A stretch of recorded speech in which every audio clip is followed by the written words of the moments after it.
అలా పసిపిల్లల చేష్టల్ని ఆనందించగలిగితే అంతకంటే ఏం లేదు. అందుకే ఆ చేష్టల్ని వీళ్ళు ఆనందించను కాదు. నేను నిన్న చెప్పానుగా, నారదుడు ఇంచుమించు రోజుకోసారి వచ్చి శ్రీకృష్ణుడి లీలల్ని పరిశీలించేవాడు. రోజుకోసారి. బ్రహ్మచారి, ఆ మాటకు వస్తే సన్యాసి, ఆయనకి సంసారం లేదు. శ్రీకృష్ణుడు ఎలా ఉన్నాడు, ఏం ప్రతి లీల అద్భుతమే. ఈవిడ రోలుకు కట్టేసింది, నన్ను చెప్పుకున్నాం కదా, ఆ రోలుకు కట్టేసిన వాడిని చూడడానికి వచ్చాట. చూసి వెంటనే నారదుడు ఏమన్నాడో ఇక్కడ కృష్ణకర్ణామృత కవి లీలాశుకుడు చెబుతున్నాడు. రోలుకు కట్టేసినటువంటి బాలకృష్ణుడిని చూసి నారదుడి భావన ఎలా ఉందంటే, వరమియముపదేశమాద్రియధ్వం నిగమవనేషు నితాంతచారఖిన్నాక విచునుత భవనేషు వల్లవీనాం ఉపనిషదర్థం ఉలూఖలే నిబద్ధం ఓ యోగులారా, ఓ మహర్షులారా, ఓ సప్తర్షులారా, ఓ దేవర్షులారా, ఓ బ్రహ్మర్షులారా, ఓ యతీశ్వరులారా, ఓ అవధూతులారా, ఎందుకు మీరంత కష్టపడి తపస్సు చేస్తున్నారు? దేనికోసం? నిగమవనేషు నితాంతచారఖిన్నాక దేవుడు ఎక్కడున్నాడు అని వేదాలనేటువంటి అరణ్యాల్లో వెతుకుతున్నారే. చీమల దూరని చిట్టడవి, కాకులు దూరని కారడవి. వేదం అంటే ఎవడికి అర్థమైంది కనుక ఎంత చదివితే తెలుస్తుంది. ముందు కంఠస్థం చేయడమే కష్టం, మళ్ళీ ప్రవచించడం మరీ కష్టం, దాని అర్థం తెలుసుకోవడం మరీ కష్టం. ఇంత కష్టం ఎందుకు పడతారయ్యా? సులభంగా భగవంతుడిని మీ అరచేతిలో పెడుతున్నారు. రండి, మీకు ఓపుకుంటే, మీకు ధైర్యం ఉంటే, మీకు దమ్ముంటే చేదస్థం పెంచుకోకండి. నిగమవనేషు నితాంతచారఖిన్నాక వేదాలనేటువంటి అరణ్యాల్లో తిరిగి దేవుడు దొరక్క అందులోనే 4 వాదాలు వచ్చేసి అసదేవ అగ్ర ఆసీత్ సౌమ్య సదేవ అగ్ర ఆసీత్ అని ఉంటుంది వేదంలో. అంటే ముందేముంది అంటే సత్పదార్థం ఉంది అని ఒక చోట ఉంటుంది, ఇంకో చోట ముందేముంది అంటే లేని పదార్థం ఉంది. 2 వాదాలు ఉన్నాయి వేదంలో. ఏది నమ్ముతావు? సదేవేదమగ్ర ఆసీత్ ఇది వేదంలో మాట, అసదేవేదమగ్ర ఆసీత్ ఇది వేదంలో మాట. అంటే అది చర్చ ఈ జన్మకి తేమలతో. ముందేముందో ఎవరికి తెలుస్తుంది? చెప్పేందుకు ఒకడు ఉండాలి. చెప్పేందుకు ఒకడు ఉన్నాడంటే ద్వైతం, అద్వైతం కాదు. అద్వైతం అంటే అంతా ఒకటే. ఎవడైనా చెబుతున్నాడు అంటే ద్వైతంలోకి వచ్చాడు, తేలదు. అందుకే దైవతత్వం మనోవాచ మగోచరం అన్నారు. మనస్సుకు కనిపించదు, మనస్సుకు అర్థం కాదు, వాక్కులకు అర్థం కాదు. యతో వాచో నివర్తంతే అప్రాప్య మనసా సఖ. ఏ భగవత్ పదార్థాన్ని గురించి ఆలోచించడం నువ్వు మొదలు పెడితే మనస్సు ఆగిపోతుందో, మాటలు ఆగిపోతాయో, ఆ భగవత్ పదార్థం గురించి ఏం మాట్లాడతావయ్యా, ఏం ఆలోచిస్తావయ్యా? అనుభూతి చెందడం తప్ప. అదిగో ఆ అనుభూతి చెందడానికి భౌతికంగా రూపం ధరించి ఇక్కడుంది. అందుకని వరం ఇయం ఉపదేశమాద్రియధ్వం. నా ఉపదేశాన్ని వినండి, మీరు ఆదరించండి, నేనేదో చెబుతున్నాను అనుకోకుండా అంటున్నట్ట నారదుడు. లీలాశుకుడు ఆయన చేత అనిపిస్తున్నాడు. నారదుడు భావాలు మనకు చెబుతున్నాడు. నేను చెబుతున్నాను ఏదో చిన్నవాడిని అనుకోకండి, మీకంటే చిన్నవాడిని కావచ్చు, మీరు మహాతపస్సులు చేయొచ్చు, కానీ నాకు లభించిన అదృష్టం మీకు కూడా కలగాలి. అందుకని చెబుతున్నా వరం ఇయం ఉపదేశమాద్రియత్వం. నా మాట వినండి, అనవసరంగా శ్రమ పడకండి. నిగమవనేషు నితాంతచారఖిన్నాక. ఇప్పటికే పరమార్థం యొక్క జాడ తెలియని వేదాల్లో ఋగ్వేదం, యజుర్వేదం, సామవేదం, అధర్వణ వేదం, దానికి ఉండేటువంటి బ్రాహ్మణాలు, అరణ్యాలు, అనేక రకాల శాఖల్లో వెతికి అలిసిపోయి ఉంటారు మీరు. దేవుడు అక్కడ లేడు, ఎక్కడున్నాడో తెలుసా? విచినుత వెతకండి. విచినిత భవనేషు వల్లవీనాం.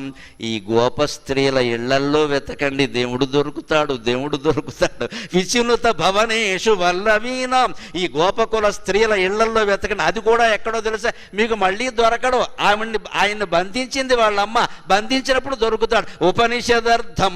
సమస్త ఉపనిషత్తులు ఈశ, కేన, కఠ, ప్రశ్న, ముండక, మాండూక్య, చాందోగ్య, ఐతరేయ, బృహదారణ్యకాది ఉపనిషత్తులన్నీ ఏ పరమాత్మ పదార్థాన్ని గురించి చెబుతున్నాయో ఆ ఉపనిషదర్థం ఉలూఖలే నిబద్ధం. ఇక్కడ రోటి కట్టివేయబడింది. రండి అని పిలుస్తున్నాడు నారదుడు. ఎంత అద్భుతమైన శ్లోకం ఇది. ఉపనిషదర్థం ఉలూఖలే నిబద్ధం. ఏమిటా ఉపనిషదర్థం? అది కృష్ణ పరమాత్మ జీవితానికి ఎలా అన్వయిస్తామండి? రాముడికి అనలేదు ఈ మాట, దశావతారాల్లో ఏ వ్యక్తికి అనలేదు. నిజానికి అవతారాలన్నీ ఉపనిషదర్థాలే, అన్నీ శ్రీమన్నారాయణమూర్తి అవతారాలే కదా. ఉపనిషదర్థం అంటే శ్రీమన్నారాయణమూర్తే కదా. కానీ ఒక కృష్ణుడికే వాడతారు ఇది. ఉపనిషదర్థం ఉలూఖలే నిబద్ధం. ఉలూఖల అంటే రోలు, ఆ రోటికి కట్టేసింది ఇప్పుడు చూసుకోండి, ఉపనిషదర్థాన్ని కట్టేసింది, పిల్లాన్ని కట్టేసింది అండలేదు, అందుకే కవిత్వం. వాళ్ళ అబ్బాయిని యశోద కట్టేసింది అంటే పేపర్లో వార్త. ఉపనిషద్ధం ఉలూకలై నిబద్ధం అంటే కవిత్వం. కవిత్వానికి మామూలు వార్తకి తేడా అది. వెంటనే వినేవాళ్ళకి ఉపనిషదర్థాన్ని కట్టేశారా, దాన్ని కూడా కట్టేస్తారా, ఇంతకీ ఏమిటి ఉపనిషదర్థం? సయేష బ్రహ్మ విజ్ఞా సయేషాత్మా బ్రహ్మ విజ్ఞానమయ సయేవాత్మా బ్రహ్మ విజ్ఞానమయ మనోమయ ప్రాణమయ చక్షుర్మయ శ్రోత్రమయ పృథివీమయ ఆపోమయ వాయుమయో ఆకాశమయ తేజోమయో అతేజోమయ కామమయో అకామమయ క్రోధమయో అక్రోధమయ ధర్మమయో అధర్మమయ సర్వమయ తద్యదేతతు ఇదం మయో అధోమయ తద్యదేతతు ఇదం మయో అధోమయ యథాకారీ యథాచారీ తథా భవతి పాపకారీ పాపో భవతి సాధుకారీ సాధుర్భవతి ఇత్యుపనిషదు. ఇది ఉపనిషదర్థం. దాని అర్థం వింటే ఆశ్చర్యపోతాం. మంచి చెడ్డ తేడా కూడా ఉండదు భగవంతుడి దగ్గర. అందుకే ఒక్కోసారి ఆశ్చర్యకరంగా మహాపాపాత్ముల్ని కాపాడిన కథలు కనపడతాయి పురాణాల్లో. అవి అబద్ధాలు కాదు, సత్యాలు. ధర్మాత్ములు కష్టాలు పడిన కథలు కూడా కనపడతాయి. అవి అబద్ధాలు కాదు, సత్యాలు. అవి పుక్కిటి పురాణాలు కాదు, నిజమే. అంత పాపాత్ముల్ని కాపాడాడు, ఇంత ధర్మాత్ముల్ని కష్టపెట్టాడు. మరి దేవుడు ఏమిటి? ఎవడి చరిత్ర అయినా మొదటి నుంచి చివరి వరకు పూర్తిగా తెలుసుకుని ఆలోచిస్తే, కాస్త ఆగితే ధర్మాత్ముడు ఎప్పుడు అద్భుతమైన సుఖాలు పొందుతాడో, ఈ పాపాత్ముడు కాపాడబడినా కూడా మళ్ళీ ఎలాగ పాపాలు అనుభవిస్తాడో మనకు అర్థమవుతుంది. వాడు మేడ కట్టగానే మనం కంగారు పడిపోకూడదు. భగవంతుడికి దేంతోనూ సందర్భం లేదు. భగవంతుడు అనేది ఒక శక్తి, అంతటా నిండినటువంటి శక్తి. ఆ శక్తిని ఎవడు ఎలా వినియోగించుకుంటే అలా వినియోగం అవుతుంది. దానికి భగవంతుడు కారణం కాదు. ఉదాహరణ కావాలంటే ప్రత్యక్షంగా సూర్య భగవానుడు ఉదయం 6ంటికి ఉదయించి ఆ మహానుభావుడు మనకు 6 తర్వాత మళ్ళీ సాయంత్రం 6 తర్వాత కనబడ్డాల. ఈ లోపు మనం చేసిన పనుల్లో తేడా ఏదన్నా ఉంటే పోలీసులు మన అరెస్ట్ చేస్తారా, సూర్య భగవాను అరెస్ట్ చేస్తారా? మనం ఏదైనా ఘనకార్యం చేస్తే మనకు దండేస్తారా, సూర్యుడికి దండేస్తారా? సన్మానమేనా మనకే, అవమానమేనా మనకే కదా. కానీ మనం పగలు కాబట్టే చేశాం కదా, సూర్యకాంతి ఉండబట్టే చేశాం కదా, లేతే చెయ్యం కదా. మనం ఈ పని చేయడానికి మంచికి చెడ్డకి సూర్యకాంతి కారణమైందా లేదా? మరి సూర్యుడికి శిక్ష వెయ్యాలి, సూర్యుడికి సన్మానం చేయాలి, కానీ మనకి చేయడం ఏమిటండి? సూర్యుడు సాక్షి. అదే రకంగా భగవంతుడు సర్వసాక్షి. ఆయన ద్వారానే అన్నీ జరుగుతాయి, ఆయన ఉండబట్టే అన్నీ జరుగుతాయి. కానీ దేనికి ఆయన కారణం కాదు. కాబట్టే ఇక్కడ చెబుతున్నాడు భగవత్తత్వం ఎలా ఉంటుందంటే సయేవాత్మా బ్రహ్మ విజ్ఞానమయ. ఆ పరబ్రహ్మ విజ్ఞానమయుడు. విజ్ఞానం తెలుసుకుంటే తప్ప నీకు అర్థం కాదు. విశేషమైన జ్ఞానం పొందాలి అంటే కాస్త లోతుగా చూడాలి, సూక్ష్మ దర్శనం చేయాలి. పైకి కనిపించిన విషయాన్ని నమ్మకూడదు, కాస్త సూక్ష్మ దర్శనం చేయాలి, లేతే అర్థం కాదు. ఇదే లెక్క. ఎవరో చెప్పారని యశోదాదేవి రోటికి బంధించింది శిక్షిద్దామని. ఇంతకీ వాళ్ళు వచ్చి చెప్పింది ఏమిటి? ఒక నేరం ఏమిటో తెలుసా? గోపికలు చెప్పిన నేరాల్లో ఒక నేరం ఏమిటో తెలుసా? ఆడంజని మీగడ పెరుగోడకని సుతుడు ద్రావి ఒక ఇంచుక తా కోడలి మూతింజరిమిన కోడలు మృత్సనుచు అత్త కొట్టెల తాంగి. ఇదో నేరం. అత్త కోడలు ఇద్దరు ఇంట్లో ఉన్నారు, మగాళ్ళు ఎక్కడో పొలం వెళ్ళారు. ఈ పెద్ద మనిషి 12ంటికి వాళ్ళ ఇంటికి వెళ్ళాడు. అన్నం తినే టైం ఇది. అప్పటికి తినేసాడు, చద్దన్నం అయిపోయింది. ముద్దన్నం కోసం అక్కడికి వెళ్ళాడు. వెళ్ళి వాళ్ళ ఇంట్లో కుండలు పగలు కొట్టాడు, వెన్న రాసి తినేసాడు, అంతా పూసుకున్నాడు. వస్తుంటే చూశాడు అత్తగారు కోళ్ళు. అప్పటికి భోజనాలు అయిపోయి ఈ గడప మీద ఆవిడ, ఆ గడప మీద ఆవిడ తలబెట్టుకు పడుకున్నారు. అంతకంటే బెడ్రూమ్ కుర్రాని బెడ్ మంచాలు అప్పుడు లేవు. గడప మీదే తలబెట్టుకు పడుకునేవారు. మొత్తం ఆడవాళ్ళందరికీ నిద్ర ఎక్కడ పట్టిందంటే గడప మీదే. అందుకే మహాలక్ష్ముల్లో కాపురాలు చేశారు గడప మీదే. అది కూడా ఓ కొంగు ఇలా పరుచుకుని పడుకునేవారు. ఒక అరగంట పడుకుంటే గొప్ప. ఎందుకంటే ఈ మొగాళ్ళు తిని తర్వాత వాళ్ళు తిని కాస్త పడుకునే సమయం వచ్చేసరికి 2:30. అప్పటికి ఈయన పడుకుని లేస్తాడు. టీ పెట్టావా అంటాడు ఈయన. ఇక్కడ మళ్ళీ ఏమిటో నిద్ర పట్టేసింది అనుకుని లేచేవారు. ఇంత చేస్తే మా అమ్మ అరగంట మించి పడుకునేది కాదు. చూశాను నేను చాలా. అరగంట కాకుండా లేపేయడమే. మళ్ళీ పాతివరిచ్చే మొదలు ఇక్కడ. చూసి అన్నీ ఏమిటి రెస్ట్ ఉందా అసలు వీళ్ళకి? ఎక్కడైనా విశ్రాంతి ఉందా? మళ్ళీ ఆ 3:30కి లేచి టీ పెట్టి మొగుడికి ఇచ్చి కాస్త అప్పుడు తాగిన ఇక ఏం పడుకుంటా, మళ్ళీ పని మనిషి వస్తుంది 4ంటికి, అది వస్తుంది. మళ్ళీ అక్కడి నుంచి వంట పెంట తయారు. ఇంక రెస్ట్ ఎక్కడదండి? ఉద్యోగం చేసే వాళ్ళకి ఒకటే ఉద్యోగం అమ్మ, డ్యూటీ ఉంటుంది, ఏదో సమయం టు సమయం. ఇళ్లల్లో ఉద్యోగాలు చేయకుండా కాపరాలు చేస్తున్న స్త్రీలు 24 గంటలు పనిచేస్తున్నట్టు లెక్క. వారికి నేను శిరస్సు ఉంచి నమస్కారం చేస్తున్నాను.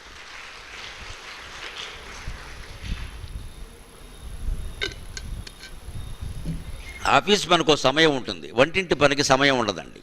ఆఫీసు పనికి సెలవు ఉంటుంది, వంటింట్లో పనికి సెలవు ఉండదండి. ఆదివారం లేదు, అమావాస్య లేదు. కనీసం ఇదివరకు మరోలా అనుకోవద్దు చెబుతున్నందుకు. 3 రోజులు ఏదో ఒక కారణంగా వాళ్ళని విడిగా కూర్చోబడి, ఇప్పుడు అది కూడా లేదు, శుభ్రం కలిపేసారు, నమశివాయ. ఆ రకంగానే రెస్ట్ దొరికేది అనుకునే వాళ్ళని చిన్నతనంలో. ఆ రకంగానే రెస్ట్, ఇప్పుడు అది కూడా లేదు, కలిపి. మొత్తం మీద నిరంతరం శ్రమ, 24 గంటలు శ్రమ, జీవితం అంతా శ్రమ. ఆడదానికి అమావాస్య లేదు, ఆదివారం లేదు. మనకి పైగా వీళ్ళ మీద కామెంటరీ ఏమిటంటే, జాబ్ చేయటంలో నాట్ వర్కింగ్, ఎలాట్ వర్కింగ్ అని చెప్పాను నేను. అందుకే నాట్ వర్కింగ్ అంటే బుద్ధి లేదు, ఎలాట్ వర్కింగ్. ఉద్యోగం చేసే వాళ్ళకంటే ఇంట్లో ఉండేవాళ్ళు రెట్టింపు పని చేస్తున్నారు, వాళ్ళు ఇంకా రెట్టింపు గౌరవించాలి నిజానికి. అందుకని ఈ తేడాలు మనం చూడబట్టి అందరి దృష్టి సంపాదన సంపాదన సంపాదన సంపాదన, లేకపోతే ఎవరు గౌరవించరు. మరి ఇంట్లో ఉండే ఆనందాలు, పసిపిల్లలతో ఉండే ఆనందాలు, 10 మందికి వండి పెట్టడంలో ఉండే ఆనందం, వాళ్ళు తింటుంటే కలిగే ఆనందం, తర్వాత గడప మీద పడుకున్నా సరే 10 నిమిషాలు నిద్ర పట్టినా సరే నేను ఇంతమంది కోసం త్యాగం చేశా అన్న సంతృప్తిలో కలిగే ఆనందం లక్షలు సంపాదిస్తే కలుగుతుందా? ఆలోచింతురుగాక మేరలు, ఆలోచింతురుగాక మేరలు. ఎన్ని లక్షలు సంపాదించినా కలుగుతుందండి. అందుకని ఇంతకీ చేసి ఆయన చేసింది ఏమిటి? వెళ్ళిపోతూ ఇద్దరు చెరో గడప మీద పడుకుంటే ఈ వెన్న చెయ్యి అత్త మూతికి కొంత, కోడల మూతికి కొంత రహేసాడు, మళ్ళీ గొడవ లేకుండా. తర్వాత అత్తగారు కాస్త లేచి కోడల మూతి మీద ఉన్న వెన్న మరక చూసి, దిక్కుమాలిందానా, అనవసరంగా యశోద కొడుకుని అనుకుంటున్నావు, వెన్న తినేస్తున్నావు, నువ్వే తినేస్తున్నావు మొత్తం అంతా, అదిగో నోరు అన్నావు, మీ మూతి చూసుకోండి నాకంటే ఎక్కువే ఉందని కోడలనేది. ఈవిడ నువ్వు అంటే ఆవిడ మీరు అనే తప్పితే తిట్టు ఒకటే, వ్యవహారం ఒకటే, ఏకవచనం బహువచనం తేడా తప్పితే. వీళ్ళిద్దరూ దెబ్బలాడుకుంటూ ఉంటే అత్త కోళ్ళను, ఈయనేం చేశాడు, వీధి గుమ్మం దగ్గరికి వెళ్ళి తలుపు ఓరగా వేసి అందులో మా బాగా మా బాగా మా బాగా అని చూశాడు. అది సరదాకి చేసిన లీల, కానీ గంభీరంగా కృష్ణుడు కన్నీళ్లు పెట్టినంత పని చేశాడమ్మా ఈ పొరపాటుకి. ఎక్కడో తెలుసా, అయ్య బాబోయ్, చిన్నప్పుడు ఎప్పుడో సరదాకి చేసింది ఎలా కొట్టేస్తుందో దెబ్బ, కర్మయోగం అంటే ఇదే. కౌరవ పాండవ యుద్ధం అయిపోయింది, 100 మంది కౌరవులు భీముడి చేతుల్లో చనిపోయారు. గాంధారీదేవి అపారమైన కోపంతో ఉంది, ఆవిడ మహాసాధ్వి. ఆవిడ శపించింది అంటే 14 లోకాలు బాడి మసైపోతాయి. ఆ భయంతో ధర్మరాజు పెద్దనాన్నని పెద్దమ్మని పలకరించడానికి బయలుదేరుతున్నాడు. కృష్ణుడు వద్దని చెప్పాడు, ఈ వెళ్ళకూడదు, వాళ్ళందరినీ మీ వాళ్ళు చంపేశారు. యుద్ధం కావచ్చు, ధర్మం కావచ్చు, అది వేరే విషయం. వాళ్ళ ఇంటికి వెళ్ళి పలకరించడం ఏంటయ్యా, కోపం తట్టుకోగలవా అంటే, లేదు లేదు మా పెద్దమ్మ ఏడుస్తోంది, మా పెద్దమ్మ ఏడుస్తోంది. నేను ఈ ధర్మరాజు గారికి ఈ అహింస శాంతం విషయంలో ఓవర్ యాక్షన్ బాగా ఎక్కువ, డబల్ ఓవర్ యాక్షన్. అందుకే ఆయన జీవితంలో చాలా దెబ్బతిన్నాడు. అహింస శాంతం కరుణ మంచివే, కొన్ని సమయాల్లో అవి ఉండకూడదు. సైంధవుణ్ణి వేసేద్దామయ్యా అని అరణ్యవాసంలోనే భీముడు అర్జునుడు అంటే, దుస్సర ఒక్కగానొక్క ఆడపడుచు వదిలేయండి అన్నాడు. వాడు అభిమన్యుడిని వేసేయడానికి కారణమయ్యాడు. అరణ్యవాసంలో సైంధవుణ్ణి వేసేసి ఉంటే అభిమన్యుడు పోయేవాడు కాదు. ఒక్కోసారి మన కరుణ మనకి శత్రువు అవుతుంది. ఎవరి యందు కరుణ చూపించాలి, అపాత్రుల యందు కాదు. ఇది ధర్మరాజుకి అర్థం కాదు. ఎంతసేపు అహింస అహింస అహింస. అహింస మంచిదే, కానీ సందర్భం వచ్చినప్పుడు హింస తప్పదు, అక్కడ పూనుకోవాలి. అందుకని అక్కడ జరిగింది ఏమిటంటే, వీళ్ళు వెళ్ళారు, వెడుతుంటే ఆవిడ ఏం చేయాలో తెలియక కృష్ణుడిని చెప్పించింది. అదిగో అంత యుద్ధానికి పైగా అందరికంటే ముందు ఆయన వెళ్ళాడు. కృష్ణ పరమాత్మ అంటే ఇది, భక్తుల్ని కాపాడడం అంటే కృష్ణ పరమాత్మను మించిన దైవం ప్రపంచంలో ఉండడం. ఆ భక్తుల్ని కాపాడడంలో ఆయనే ముందు ఉంటాడు. మరి ఏ దైవమైనా ఆయనకంటే తర్వాతే. పాండవుల్ని కాపాడుతాను అంటే కాపాడుతాను అంతే. నమే భక్త ప్రణశ్యతి, భగవద్గీతలో చేసిన ప్రమాణమే, నమే భక్త ప్రణశ్యతి. 5గురు వెడుతుంటే ధర్మరాజును వెనక్కి లేక ఆయన ముందు వెళ్ళాడు. ఎందుకంటే ఆ కోపం ఏదో తన మీద పడుతుంది. వెంటనే గాంధారీదేవి కోపం వచ్చి నువ్వే నువ్వే నువ్వే నువ్వే కారణం, ఎందుకు నువ్వు తలుచుకుంటే యుద్ధం ఆపేవాడు, విశ్వరూపం చూపించావు, గోవర్ధనం ఎత్తావు, పూతనను చంపావు, అన్ని మాయలు మహిమలు చేసావు, యుద్ధం ఆపలేవా? నీకు హింస కావాలి, నీకు భూభారం తగ్గాలి, నువ్వేదో పెద్ద ప్రణాళిక వేసుకుని వచ్చావు. అందుకని నా కొడుకు చనిపోయినట్టే ఒంటరిగా ఏ యోగి ఏ బంధువు లేకుండా దిక్కుమాలిన మరణం నిన్ను ఆవహిస్తుంది, ఖచ్చితంగా నా వంశం నాశనమైనట్టే నీ వంశం నాశనం అవుతుంది అని శ్రీకృష్ణుడు చెప్పించింది. కృష్ణుడు ఆనందంగా కొంగుబట్టి అమ్మా నీ శాపాన్ని నేను అనుభవిస్తాను, దయచేసి పాండవుల్ని ఏమీ అనద్దమ్మాడమా. అది కృష్ణ పరమాత్మ, అది కృష్ణ పరమాత్మ. భక్తుణ్ణి చివరి వరకు చెయ్యి పట్టుకుని నడిపించడంలో కృష్ణావతారం లాంటి అవతారం మరొకటి ఉండదండి. నువ్వు వదిలినా నేను వదిలిన అంటాడు కృష్ణుడు. అంతే, నువ్వు నన్ను వదిలేసినా నేను వదలను, నేను చూసుకుంటాను. ఇక్కడ పాండవులు ఏమీ అడగలేదు మమ్మల్ని రక్షించు ఆవిడ శాపాన్ని నుంచి అని. వాళ్ళు సిద్ధపడే వచ్చారు, కానీ కాపాడాడు. అప్పుడు అనుకున్నట్ట, చిన్నప్పుడు నేను ఇద్దరు మూతికి వెన్న రాస్తే వాళ్ళే రాసుకున్నారు అనుకుని కొట్టుకున్నారు, నేను చేసిన వాయం తెలియక. ఇప్పుడు వాళ్ళు కొట్టుకుని నేను చేశానని అంటున్నారు. ఎప్పటికీ జీవుడికి దేవుడు అర్థం కాడురా అనుకున్నాడు ఆయన. దేవుడు లేన జీవుడికి ఎప్పుడూ అర్థం కాదు. వాడు చేసిన పని నా మీద పెడతాడు, నేను చేసిన పని వాడి మీద పెట్టుకుంటాడు. మనలో చాలామంది ఇక్కడే దెబ్బతింటాం. ఏదో జరిగితే దేవుడు దయ అనుకో, మరి మనం చేసామంటే అలాగే ఉంటుందండి. ఇంకోటి చేయి తెలుస్తుంది. మనం ఎప్పుడు అంతేనండి, అసలు మనకు అది తెలియదండి. మనం అడుగెట్టామంటే అది నెగ్గాల్సిందే. మనం పట్టిందల్లా బంగారం అంటాడు ఒక్కొక్కడు అహంకారంతో. వీడు బంగారం పట్టుకుంటే మట్టి అయిపోతుంది, అది సమస్య. వీడు పట్టిందల్లా బంగారం కావడం నిజమే, కానీ బంగారం పట్టుకుంటే మట్టి అయిపోతుంది. ఈ అహంకారాలు పనికి రావండి. అది కర్తృత్వ భావన అంటారు దీన్నే. ఈ కర్తృత్వ భావనే మనల్ని ముంచేస్తుంది. నువ్వు సంసారం చేయడం, వ్యాపారం చేయడం, వ్యవసాయం చేయడం, ఉద్యోగం చేయడం ఏదైనా చెయ్యి, పెద్ద విషయం కాదు. అది నేను చేశాననే భావన ఉండకూడదు. అది జరిగింది, it's going on, I'm not doing. ఆంగ్లంలో చెప్పాలంటే అంతే, it's going on, I'm not doing. నేను చేయడం లేదు, అది జరుగుతుంది, అంతే. ఈ భావనే భగవద్గీత సారాంశం. నేను చేయడం లేదు, అది జరుగుతోంది అంటే దాని ఫలితాన్ని మనం అనుభవించక్కల. ఎందుకని అన్నీ ఆయనే. ప్రాణమయక, చక్షుర్మయక, మనోమయక, శ్రోత్రమయక, చక్షుర్మయక, క్రోధమయక, అక్రోధమయక. కోపము ఆయనే, శాంతము ఆయనే. కామం కోరిక కామమయక, అకామమయ. కోరిక ఉండడము ఆయనే, కోరిక లేకపోవడము ఆయనే. విష్ణు సహస్రం ప్రమాణం. కామః కామకృత్ కాంత, కామ కామప్రద ప్రభు. ఈ మాటలకు అర్థం ఏమిటి? కామః కామాన్ని హరించేవాడు ఆయనే, కామకృత్ కామాన్ని కలిగించేవాడు ఆయనే, కామః అసలు ఆ కోరికే ఆయన, కాంతక ఆ కోరిక చేత ఆకర్షించబడే వ్యక్తి కానీ పదార్థం కానీ అది కూడా ఆయనే. అన్నీ ఆయనే. ఇది నేను అనుకోవడం వల్లనే మనకి ఈ హాని వస్తుంది. నేను కాదు, జీవితం జరుగుతోంది, ఈ శరీరంతో జీవితం జరుగుతోంది, ఇది భగవంతుడి దేవల్లో జరుగుతోంది అనే భావన నిరంతరం మనస్సులో ఉండాలి. ఉంటే ఏదో ఒక నామస్మరణతో మనం జీవితాన్ని హాయిగా గడిపేయగలుగుతాం. అందుకని ఉపనిషద్ అర్థం అంటే అర్థం అది. ఆయనకి తెలుసును కాబట్టి గాంధారి శాపాన్ని అవలేలుగా అనుభవించాడు. మీరు భాగవతంలో శ్రీకృష్ణుడు మరణించినటువంటి సందర్భం చూస్తే జాలేస్తుంది, నిజంగానే జాలేస్తుంది. అంతటి మహానుభావుడికి అదే మరణం. 16,000 మందిలో ఒక్క ఆడది దగ్గర లేదండి ఏడవడానికి కూడా. పాండవుల్లో ఒక్కడు లేడండి. పైగా తల్లి తండ్రి ఉండగా చనిపోయాడు. ఆ వసుదేవుడు ఎంత ఏడిచాడో, ఆ దేవకీదేవి ఎంత ఏడిచిందో. తల్లి తండ్రి ఉండగా కొడుకు చనిపోవడమా? 125 సంవత్సరాలు ఈయనకున్నాయండి నిర్యాణాన్ని. 125 ఈయనకున్నాయంటే 160 వాళ్ళకుంటాయి కదా. ఆనాటి ఆయుర్దాయాలు అటువంటి. ద్వాపర యుగంలో మనిషి ఆయుర్దాయం 1000 ఏళ్ళు, మనిషి పొడుగు 12 అడుగులు. కర్ణుడు సహా, దుర్యోధనుడు సహా పాండవులందరి పొడుగులు లెక్కలు ఉన్నాయండి వ్యాసభారతంలో. ఆశ్చర్యపోతాం. మన 12 అడుగులు మనిషి పొడుగు. ఆడవాళ్ళు అంతే, మగవాళ్ళు అంతే. ఒక అరడుగు తేడాగా ఉండేవారు అందరూ అంతే. 12 అడుగులు. ఆయుర్దాయం 1000 ఏళ్ళు. కలియుగంలోకి వచ్చేసరికి ఆయుర్దాయం 60 ఏళ్ళు, పొడుగేమో 6 ఏళ్ళు. మరి ఇంకా 60 ఏళ్ళు దాటి ఎందుకు బతుకుతున్నారని షష్ఠిపూర్తి చేసుకోమనేది అందుకనే. షష్ఠిపూర్తి నాడు ఈ ఆయుర్దాయం ముగిసిందని పాడి మీద పడుకోబెడతారు. దాన్నే ఉగ్రరథ శాంతి అంటారు. పాడి అంటే బాగుండదని. ఉగ్రరథం అంటే పాడే. ఉగ్రుడు అంటే ఎవరు? శివుడు. ఉగ్ర కపర్ది శివుడు. శివుడు పడుకునేది ఏమిటి? పాడే. ఈయనకి ఆయుర్దాయం ముగిసింది. భగవంతుడా ఈయనకి మళ్ళీ ఆయుర్దాయం ఇయ్యనే మంత్రాలు షష్ఠిపూర్తిలో చదువుతారు. చదివప్పుడు ఏం చేస్తారంటే 60ని 60 చేసి 120 చేస్తారు. 120 వరకు ఎలాగో ఉండడం అది వేరే విషయం. లేకపోతే మనిషికి ఆయుర్దాయం 60 ఏళ్ళే. ఇలాగ కోపము ఆయనే, శాంతము ఆయనే, కోరిక ఆయనే, కోరిక లేకపోవడం అంతే కదా, ధర్మము ఆయనే, అధర్మము ఆయనే.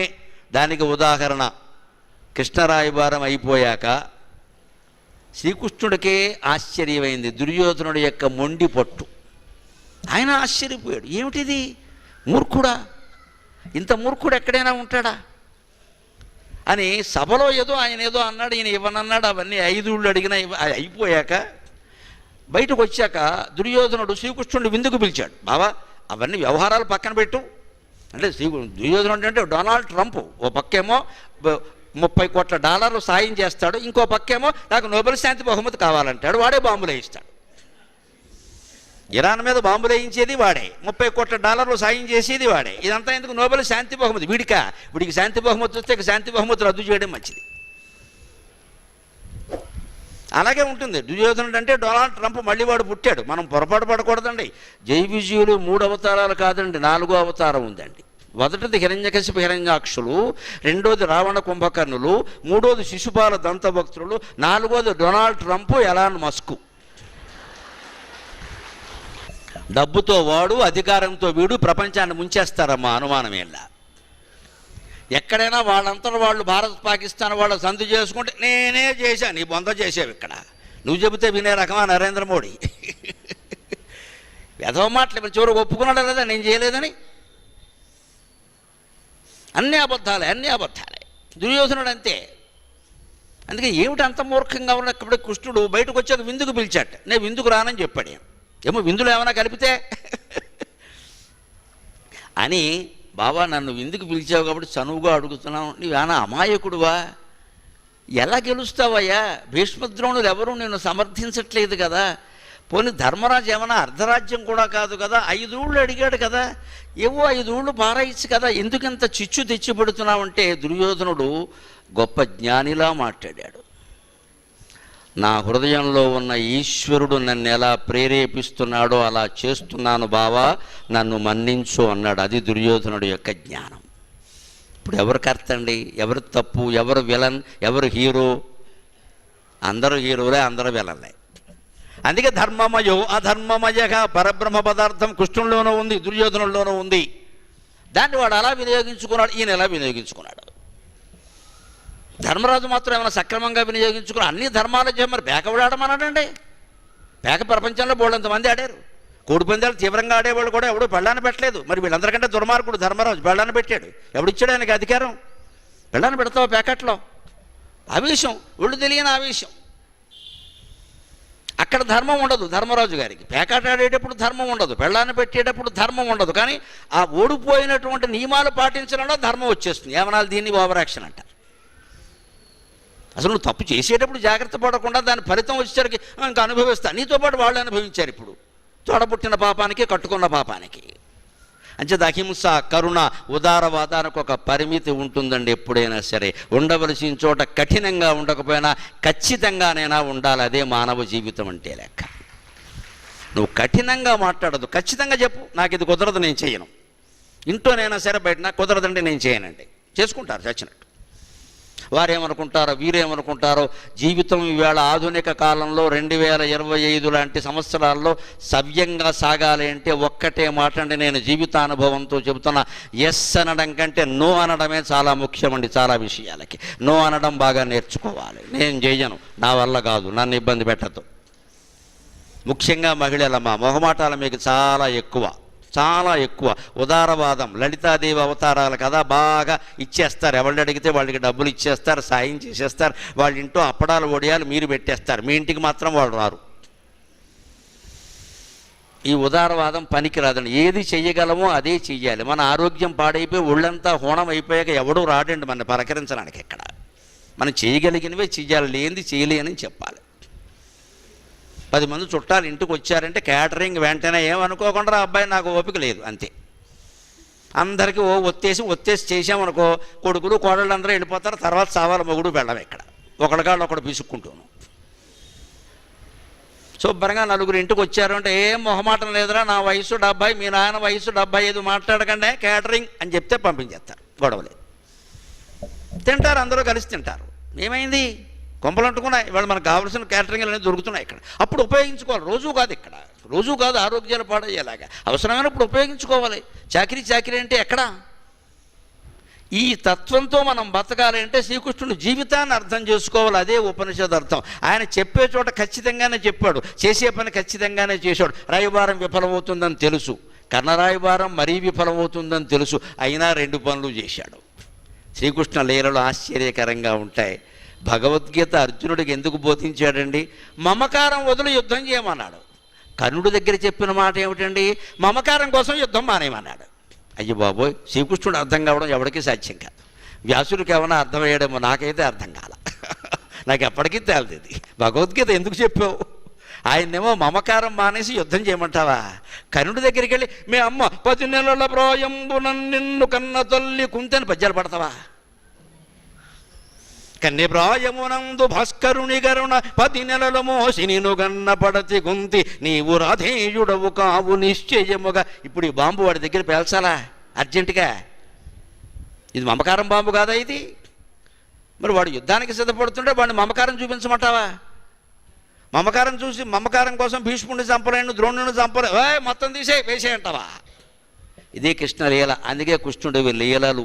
రాముడు జీవితం తెరిచిన పుస్తకం, కృష్ణుడి జీవితం నిగూఢ రహస్యం. ఉపనిషత్తులు అర్థమైతేనే భాగవతం అర్థమవుతుంది. అందుకే మనిషి మొదట భారతం చదవాలి. భారతం అంటే మన నిజ జీవితం, రామాయణం అంటే ఆదర్శ జీవితం, భాగవతం అంటే దివ్య జీవితం. ఈ మూడింటి మధ్య భేదం అది. Bharatam it's nothing but our daily life. మన కొట్టుకు చావడాలు, మన పెళ్ళాలు, గొడవలు అన్నీ ఉంటాయి ఇందులో. పేకాట్లు, కోడి పందాలు అన్నీ ఉంటాయి. తిట్లు, రాద్ధాంతాలు, సిద్ధాంతాలు, 18 పర్వాలు ఇదే గోల, ఒక్క శాంతి పర్వం తప్పితే. అంచేది మన నిజ జీవితం, మన డైలీ లైఫ్ మనకు అర్థం కావాలంటే భారతం చదవాలి. సరే, డైలీ లైఫ్ అర్థమైంది. ఎలా ఉండాలి? రాముళ్ళా ఉండాలి, సీతలా ఉండాలి, హనుమంతుడిలా ఉండాలి, సుగ్రీవుడిలా ఉండాలి, విభీషణుడిలా ఉండాలి. దీనికోసం రామాయణం చదవాలి. It's a model life. ఒక భర్త అంటే ఎలా ఉండాలి, తండ్రి అంటే ఎలా ఉండాలి, కొడుకు అంటే ఎలా ఉండాలి, మిత్రుడు అంటే ఎలా ఉండాలి, సేవకుడు అంటే ఎలా ఉండాలి, అన్నిటికీ ఆదర్శ పాత్రలు రామాయణంలో ఉన్నాయి మీకు. అందుకని మోడల్ లైఫ్. ఎలా ఉంటున్నామో తెలియాలంటే భారతం చదవాలి, ఎలా ఉండాలో తెలియాలంటే రామాయణం చదవాలి, ఎలా ఉంటే భగవంతుడిలో కలిసిపోతామో తెలియాలంటే భాగవతం చదవాలి. అది దివ్య జీవితం.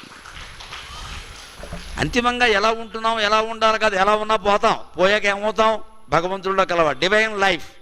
ఆ డివైన్ లైఫ్ పొందాలంటే భాగవతం చేసుకో. అందుకే అది లీల. మనకు అర్థం కావడం కష్టం. ఒక చోట ఒకలా ఉంటాడు, ఇంకో చోట ఎక్కలా. ఎందుకంటే అన్నీ ఆయనే. కోపం ఆయనే, శాంతం ఆయనే, కోరిక ఆయనే, కోరిక లేకపోవడం వైరాగ్యం ఆయనే, ధర్మం ఆయనే, అధర్మం ఇదమ్మయో అదోమయ. దగ్గరున్న వస్తువు అయినే, దూరంగా ఉన్న వస్తువు అయినే. అందువల్ల సారాంశం ఏంటంటే ఉపనిషదర్థ సారాంశం తద్ యథాకారి యథాచారి తథా భవతి. నీకు ఏం చేస్తే ఆ ఫలితం వస్తుంది. సాధుకారి సాధుర్భవతి. నువ్వు మంచి పని చేస్తే మంచి ఫలితమే వస్తుంది. పాపకారి పాపో భవతి. పాపం చేస్తే పాపమే వస్తుంది. దేవుణ్ణి అనవలసిన అవసరం లేదు. ఈ ఉపనిషత్ అర్థాన్ని వేళ ఉలూకనే నిబద్ధం విచునిత భవనేషు వల్లవీనాం ఉపనిషదర్థం ఉలూకలే నిబద్ధం.